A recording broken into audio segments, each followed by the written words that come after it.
Hello दोस्तों, Hindi special by my sir. इस class में आपका स्वागत। ये class second grade, first grade, college lecturer इत्यादि प्रतियोगी परीक्षा में जिसमें भी हिंदी साहित्य के इतिहास से संबंधित प्रश्नोत्तर आते हैं उसके लिए कारगर साबित होगी। तो आइए दोस्तों, शुरुआत करते हैं आज की पहली क्लास हिंदी साहित्य का इतिहास। हिंदी साहित्य का अर्थ एवं स्वरूप। हिंदी का शाब्दिक अर्थ है ऐसा ही हुआ, ऐसा ही था। इससे दो बातें स्पष्ट होती हैं। इतिहास का संबंध अतीत से है। इसके अंतर्गत वास्तविक एवं यथार्थ घटनाओं का समावेश होता है। अतः संक्षेप में अतीत के किसी भी तथ्य, तत्व एवं प्रवृत्ति का वर्णन, विवेचन, विवरण व विश्लेषण काल क्रमानुसार किया गया हो उसे इतिहास कहते हैं। इतिहास की परिभाषा विभिन्न विद्वानों ने दी है। उसमें पहला है कार्लाइल महोदय के अनुसार, इतिहास एक ऐसा दर्शन है जो दृष्टांतों के द्वारा शिक्षा प्रदान करता है।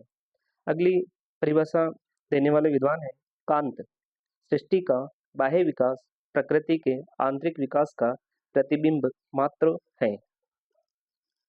हीगल महोदय ने परिभाषा दी है, इतिहास केवल घटनाओं का अन्वेषण एवं संकलन मात्र नहीं है, अपितु इसके भीतर कार्य कारण की श्रृंखला विद्यमान है। कर्नल टॉड, अतीत की घटनाओं का वर्तमान के संदर्भ में अवलोकन इतिहास है। इतिहास के प्रति जो हमारा भारतीय दृष्टिकोण है वह आदर्शवादी एवं अध्यात्मवादी रहा है। इसके विपरीत पाश्चात्य दृष्टिकोण यथार्थवादी एवं वस्तुपरक रहा है। रोमन दार्शनिक सिसरो के अनुसार इतिहास का पिता हेरोडोटस है। इनकी पुस्तक हिस्टोरिका है। हेरोडोटस के अनुसार इतिहास के 4 लक्षण स्वीकार किए जाते हैं। पहला, वैज्ञानिक विधा अर्थात पद्धति आलोचनात्मक होती है। दूसरा, मानवीय विधा अर्थात मानव जाति से संबंधित। तीसरा, तर्क संगत विधा अर्थात तथ्य निष्कर्ष प्रमाण पर आधारित है। चौथा, शिक्षा प्रदत्त विधा अतीत के आलोक में भविष्य पर प्रकाश डालता है। साहित्य शब्द का निर्माण स प्लस हित प्लस य के योग से हुआ है। इसका अर्थ है एकत्र होना या मिलना, अथवा गद्य पद्य के वे कल्पना प्रसूत ग्रंथ जिनमें ज्ञान संबंधी स्थायी विचार लिखे रहते हैं उसे साहित्य कहते हैं।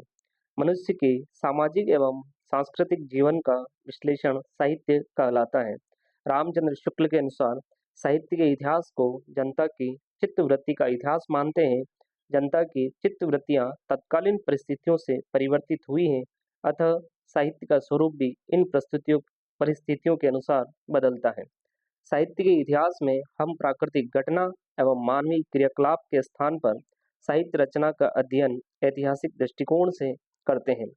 इस धारणा को सुव्यवस्थित कर सिद्धांत के रूप में प्रतिपादित करने का श्रेय तेन या वेन महोदय को जाता है।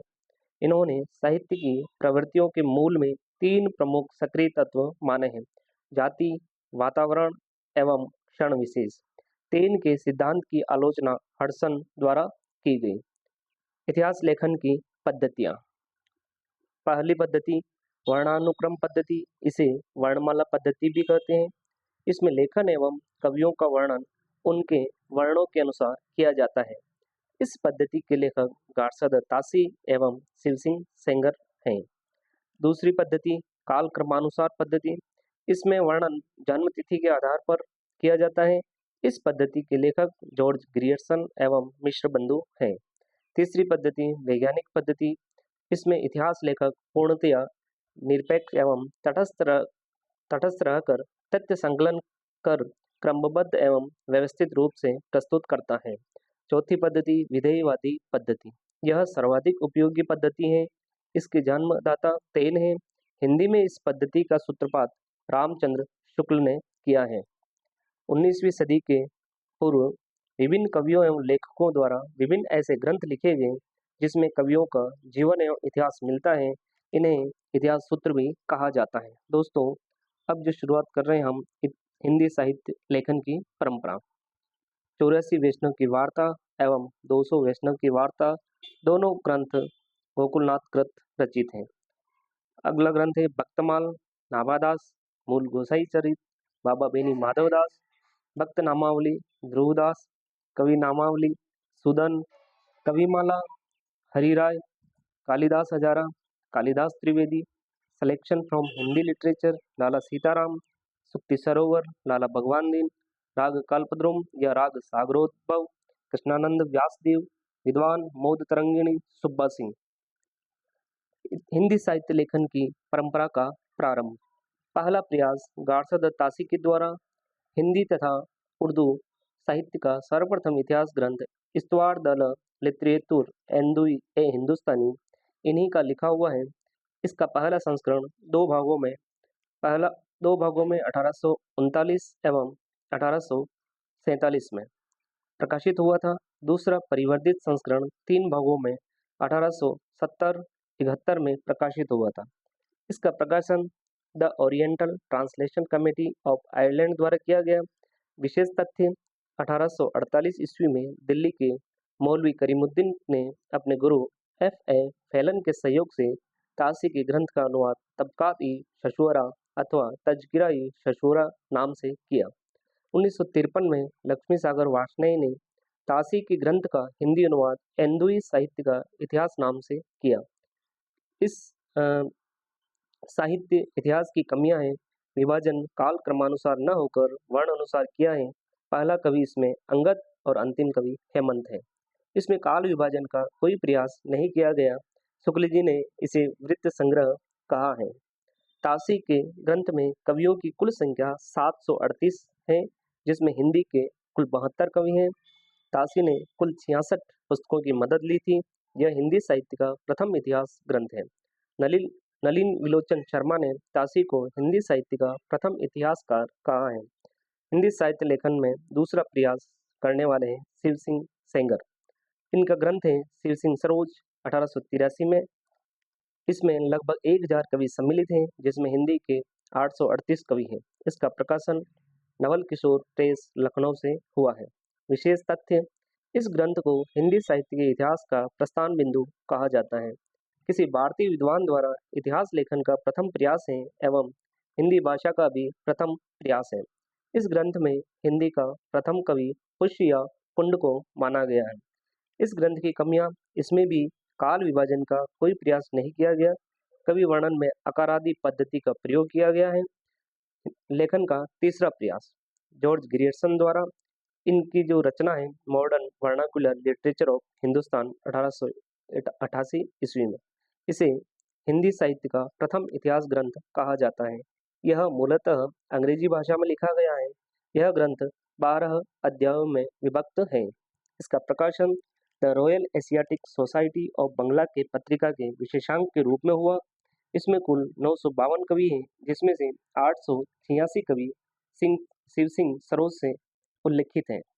किशोरीलाल गुप्त के अनुसार सच्चे अर्थों में हिंदी साहित्य का सर्वप्रथम इतिहास ग्रियर्सन द्वारा लिखा गया है। इस ग्रंथ का किशोरीलाल गुप्त ने हिंदी साहित्य का प्रथम इतिहास नवंबर 1957 ईस्वी नाम से किया। इन्होंने कहा है यह ग्रंथ साहित्य की नींव का वह पत्थर है जिस पर शुक्ल जी ने भव्य भवन निर्मित किया है। ग्रियर्सन की पुस्तक के 12 अध्याय निम्न है। चारण काल, 15वीं सदी का पुनर्जागरण, जायसी की प्रेम कविता, ब्रज का कृष्ण संप्रदाय, मुगल दरबार, तुलसीदास, रीति काव्य, तुलसीदास के अन्य परवर्ती कवि, महारानी विक्टोरिया के शासन में हिंदुस्तान, ईस्ट इंडिया कंपनी के शासन में हिंदुस्तान, 18वीं शताब्दी, विविध। शुक्ल जी ने इसे बड़ा वृत्त संग्रह कहा है। ग्रियर्सन ने भक्तिकाल को स्वर्ण युग कहा है। इन्होंने सर्वप्रथम काल विभाजन का कार्य किया। लेखन का चौथा प्रयास मिश्र बंधु द्वारा। इनका ग्रंथ मिश्र बंधु विनोद, उपनाम हिंदी साहित्य का इतिहास, कवि कीर्तन। इस ग्रंथ के 4 भाग हैं। प्रथम 3 भाग 1913, चौथा भाग 1934 में आया। इसमें लगभग 5000 कवि हैं। वास्तविक संख्या 4591। नामवर सिंह ने इस ग्रंथ को साहित्य के पंचांग की संज्ञा दी है। मिश्र बंधु 3 भाई हैं, गणेश बिहारी, श्याम बिहारी, सुखदेव बिहारी। हिंदी साहित्य के इतिहास का इतिवृत्तात्मक लेखन सर्वप्रथम मिश्र बंधु विनोद में हुआ है। इसमें तुलनात्मक विधि से वर्णन किया गया है। शुक्ल जी ने इस ग्रंथ को बड़ा भारी वृत्त संग्रह एवं इनको परिश्रमी संकलन करता कहा है। हिंदी साहित्य में देव बड़े की बिहारी विवाद के जन्मदाता मिश्र बंधु हैं। शुक्ल जी ने लिखा, मैंने रीतिकाल के कवि वर्णन में उक्त ग्रंथ से ही विवरण लिए हैं। इन्होंने हिंदी साहित्य को 5 भागों में नाम देकर 8 कालखंडों में विभाजित किया है। दोस्तों याद रखने की ट्रिक है, आर के मध्य में एल का परिवर्तन वर्तमान में, आर का अर्थ है आरंभिक काल, मध्य का अर्थ है मध्यकाल, एल का अर्थ है अलंकृत काल, परिवर्तन का अर्थ है परिवर्तन काल, वर्तमान का अर्थ है वर्तमान काल। आरंभिक काल 700 विक्रम संवत से 1444 विक्रम संवत तक। इसके पुनः 2 भाग हैं। पूर्व आरंभिक काल 700 से 1343 विक्रम संवत, उत्तर आरंभिक काल 1344 से 1444 विक्रम संवत। दूसरा माध्यमिक काल 1445 से 1680 विक्रम संवत। इसके भी पुनः 2 भाग हैं। पूर्व माध्यमिक काल 1445 से 1560 विक्रम संवत, प्रौढ़ माध्यमिक 1561 से 1680 विक्रम संवत। तीसरा है अलंकृत काल 1681 से 1889 विक्रम संवत। इसके भी 2 भाग हैं। पूर्व अलंकृत 1681 से 1790 विक्रम संवत, उत्तर अलंकृत 1791 से 1889 विक्रम संवत। चौथा है परिवर्तन काल 1890 से 1925 विक्रम संवत। पांचवा है वर्तमान काल 1926 विक्रम संवत से अब तक। परवर्ती लेखकों ने इस ग्रंथ से कच्ची सामग्री लेकर ग्रंथ लिखे हैं। इन्होंने बिहारी को कवि नहीं माना है। धन्यवाद।